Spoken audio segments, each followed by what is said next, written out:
Lost love. These things happened to me nearly 10 years ago. I lived in a city, but the city was hot in summer.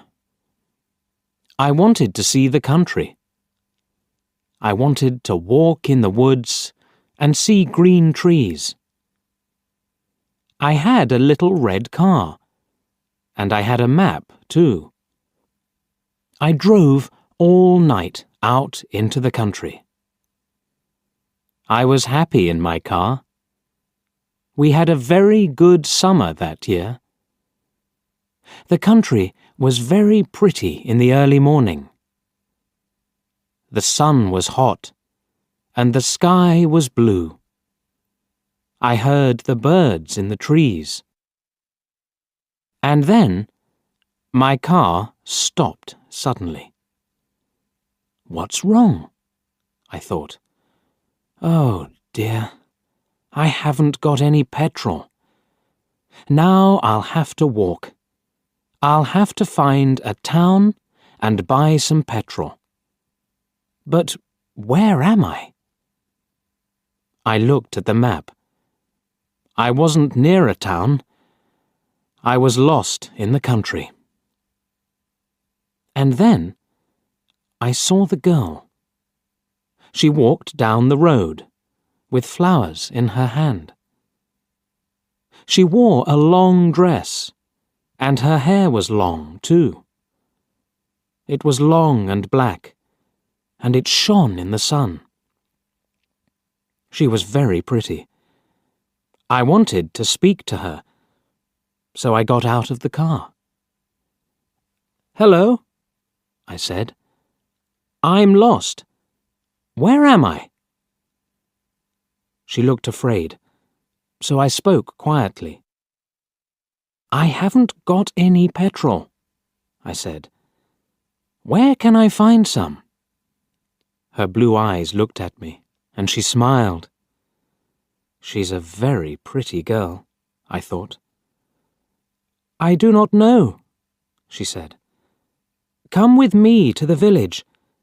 Perhaps we can help you." I went with her happily, and we walked a long way. There isn't a village on the map, I thought. Perhaps it's a very small village. There was a village, and it was old and pretty. The houses were black and white and very small. There were a lot of animals. The girl stopped at a house and smiled at me. "Come in, please," she said. I went in. The house was very clean, but it was strange too. There was a fire and some food above it. I felt hungry then. That's strange, I thought. They cook their food over a wood fire. Perhaps they have no money. I met her father and mother, and I liked them. They were nice people, but their clothes were strange. "Sit down," said the old man. "Are you thirsty after your walk?" He gave me a drink, and I said, "Thank you." But the drink was strange too. It was dark brown and very strong. I didn't understand, but I was happy there. I asked about petrol, but the old man didn't understand. "Petrol?" he asked. "What is that?" This is strange, I thought. Then I asked, "Do you walk everywhere?" The old man smiled. "Oh, no. We use horses," he said. Horses, I thought. Horses are very slow. Why don't they have cars? But I didn't say that to the old man. I felt happy there. I stayed all day, and I ate dinner with them that evening.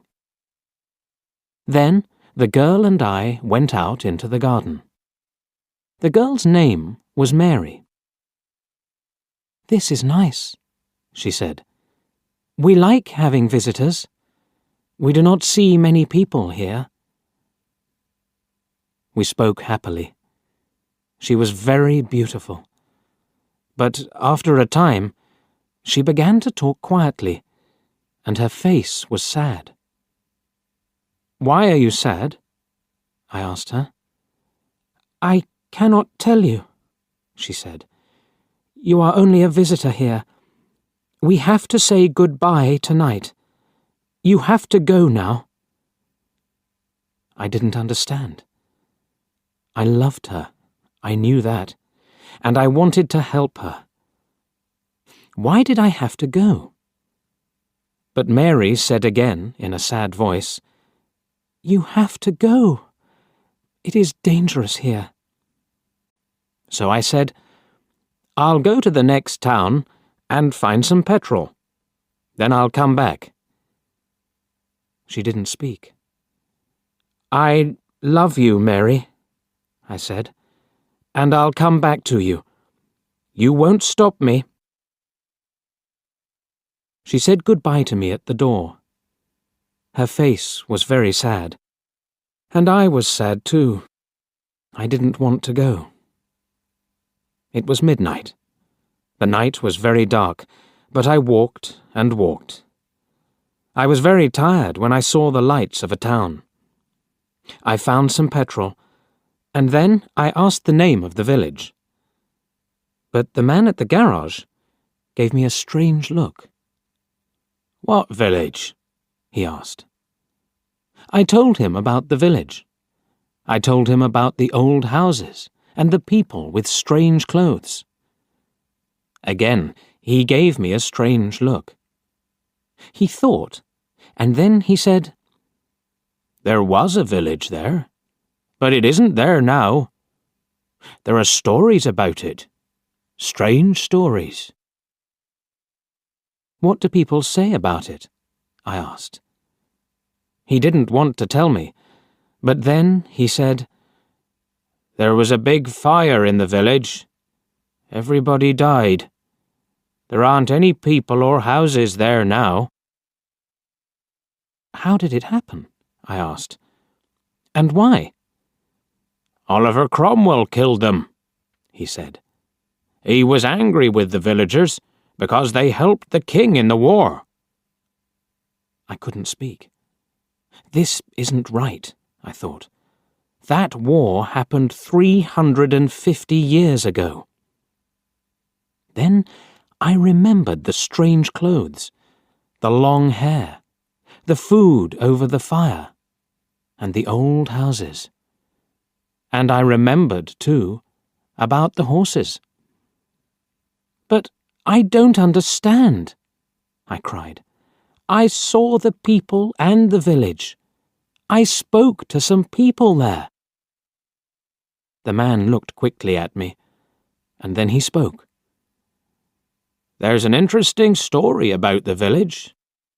For one day, every 10 years, it lives again. But only for one day. Then it goes away again for another 10 years.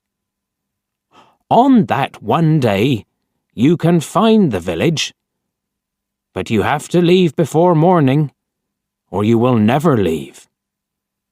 Can this be right? I thought. Perhaps it was. Mary said, "You have to go." She loved me, but she said, "We have to say goodbye." She was afraid for me. Now I understand, I thought. I went back to the village, but it wasn't there. I looked again and again, but I couldn't find it. I saw only flowers and trees. I heard only the sound of the birds and the wind. I was very sad. I sat down on the ground and cried. I will never forget that day. I remember Mary, and I will always love her. Now, I only have to wait 2 months. The village will come back again. On the right day, I will go back. I will find her again, my love with the long black hair. And this time, I will not leave before morning. I will stay with her.